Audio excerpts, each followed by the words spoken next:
Don't lower mission rewards and higher prices mean grind? Do we want grind?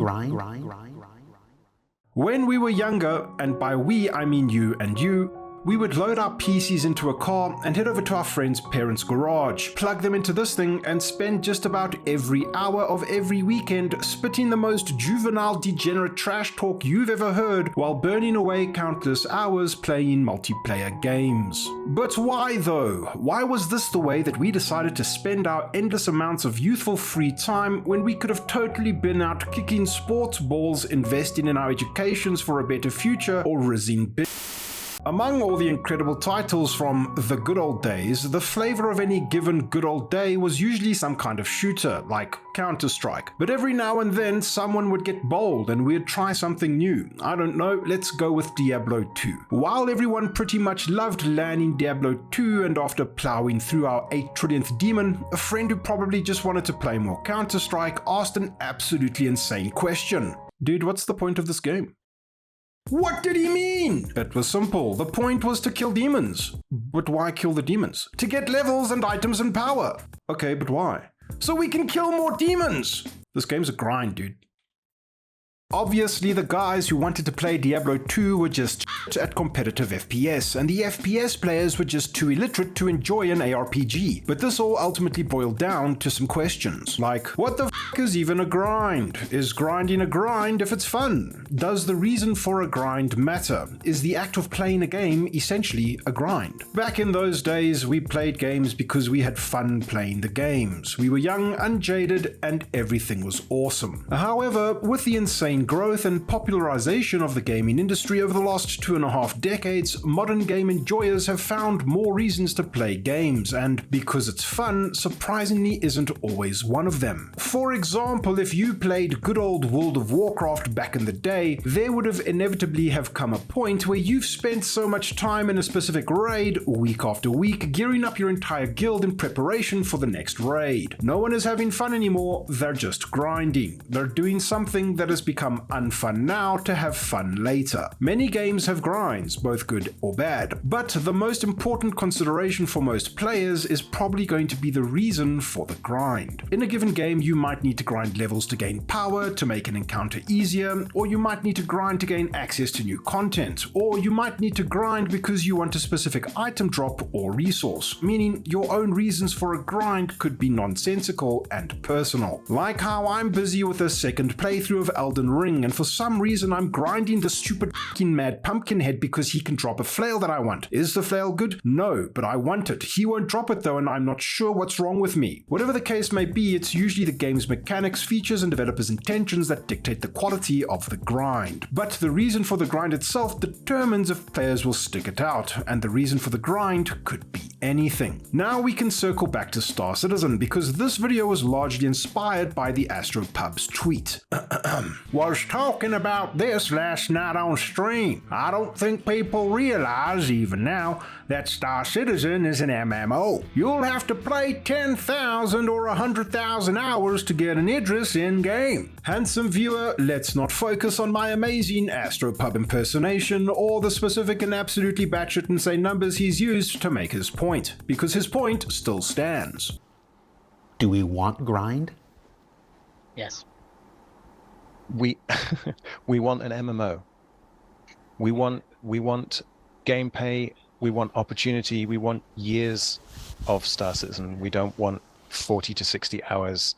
I got an 890 jump, I'm done. It is effort versus reward, right? The grind is a part of the effort, and your reward is how an item makes you feel. Now, I'm not actually a huge fan of the word grind. To me, grinding is using the mechanics and features of a game in a repetitive fashion at a specific location to accomplish a goal. And what is using the mechanics and features of the game repetitively? That's just playing the f***ing game, but more. For me at least, it only becomes a grind if those mechanics and features are bad or unfun when performed in this repetitive manner.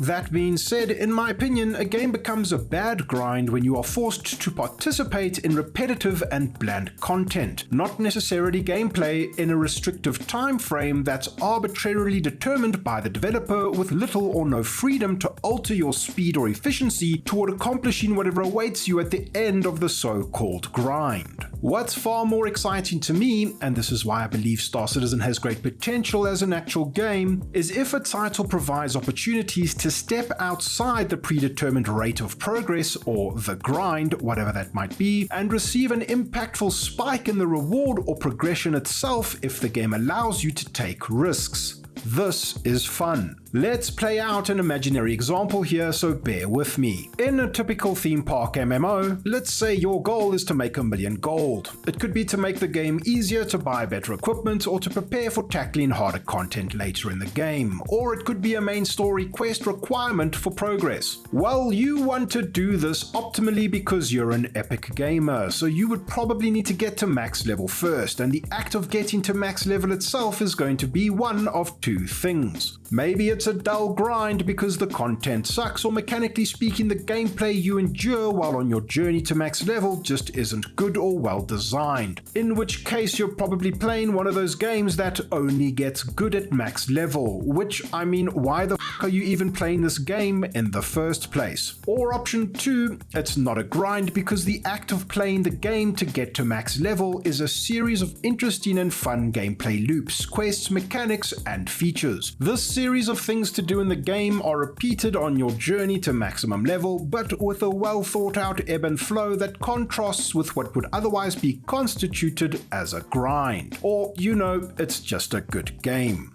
So you go through this process of experiencing and playing the game, and then once you've reached max level, in order to achieve our goal of reaching 1 million gold, chances are, because this example is a classic theme park MMO, you'll probably need to participate in the developer's implementation of whatever the optimal flow is to earn gold. Based on existing games that set what I consider to be an incredibly low standard in this regard, this would probably take the form of grinding daily quests, grinding in-game content, and grinding resources to craft whatever materials and items make sense at max level, and then selling them on some kind of in-game auction house. This whole process has been carefully audited by the developer, and they know within a reasonable range how long it will take you to earn that million gold you set out to acquire in the first place. They designed it. This is your maximum earning potential, and it will take however many days, weeks, or months the developers deem appropriate for their game for you to earn that million gold. To me, this is boring, this is done, and this is uninspired. Now, if you could kill another player in this hypothetical MMO and loot 500,000 gold pieces off their corpse, but it was incredibly risky and dangerous to do so,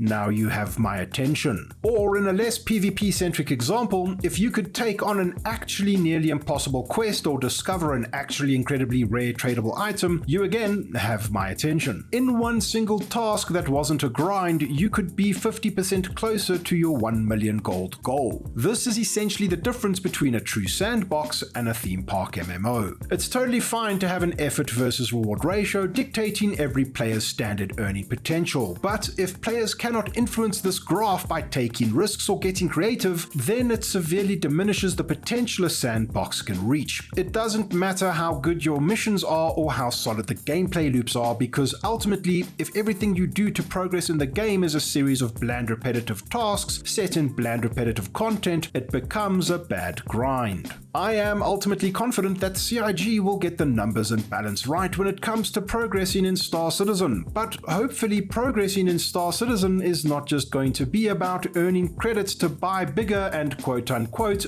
better ships. I've said this a lot before, but it's exciting and fun to consider that you could be a brand new player to the game, take some time learning the ropes, not have to play the game for some arbitrary amount of time to reach some level cap, and yet still find yourself in a situation where you could take on some high-risk gameplay and walk away with a meaningful reward by breaking out of the predetermined graph of effort versus reward and leave the experience with some kind of meaningful progress. Star Citizen has, at least in my opinion, been able to demonstrate the possibilities of high-risk, high-reward gameplay throughout the game's endless development, from events like Jumptown to traders investing their life savings into one big haul. As we see the gameplay on offer advance with cargo features coming with the looming release of 3.24, I hope we get to see more forms of high-risk, high-reward gameplay, and that our ludicrous space game doesn't become too tethered to this idea of earning potential being restricted to some kind of determined set rate by the developers. The reasons for grinding existing in the game need to be much more than just we want people to play our game for the next 20 years. Players need a wide mix of potential reasons to engage with the grind in the first place.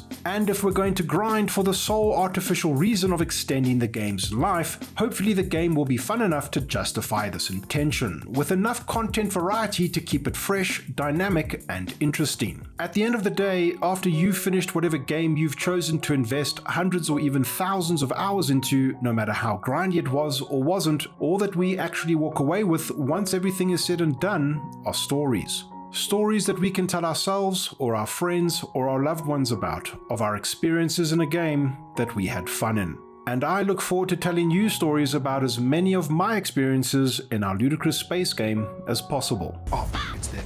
Damn it. Oh man, that was cool.